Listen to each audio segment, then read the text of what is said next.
અમદાવાદ પર એર ઇન્ડિયાની જે ફ્લાઇટ 171 ક્રેશ થઈ અને લઈને મહત્વની અપડેટ તમારી સાથે શેર કરવા જઈ રહી છું. બે બહુ જ ઇમ્પોર્ટન્ટ વસ્તુઓ. અમદાવાદ ટ્રાફિક પોલીસ દ્વારા આ એડવાઇઝરી અથવા આ માહિતી જાહેર કરવામાં આવી છે કે અત્યારે એરપોર્ટ તરફ અને અમદાવાદ સિવિલ હોસ્પિટલ તરફ જતા કોઈ પણ રસ્તા પર કોઈ પણ ગાડી અત્યારે એ રસ્તો ન લે, ત્યાંથી દૂર રહે. માત્ર એ જ વાહનો એ તરફ જાય જે સીધા સિવિલ હોસ્પિટલની અંદર જઈ રહ્યા છે.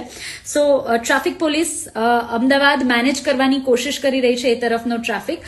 આપને ખાસ વિનંતી છે શહેરીજનો તરીકે કે અત્યારે એ તરફ જવાનું ટાળજો.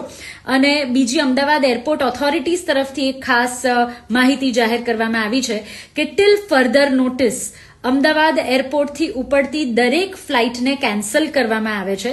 એટલે જો તમે આજે કે આવતીકાલે અમદાવાદ એરપોર્ટથી કોઈ જગ્યાએ ટ્રાવેલ કરવાના હોવ તો તમે તમારી એરલાઇન્સની સાથે તમારી ફ્લાઇટનું નવું શેડ્યુલ ચેક કરજો અને એ પ્રમાણે જ તમે ઘરેથી મૂવ કરજો.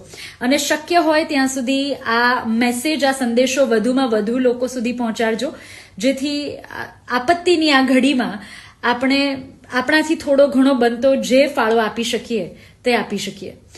કોઈ પણ અફવાઓ પર ધ્યાન આપવું નહીં, પેનિક થવું નહીં અને ઓથેન્ટિક માહિતી પર જ વિશ્વાસ કરવો. મારી પાસે ઓથેન્ટિક સોર્સિસ તરફથી જે માહિતી આવતી રહેશે હું તમારા સુધી પહોંચાડતી રહીશ.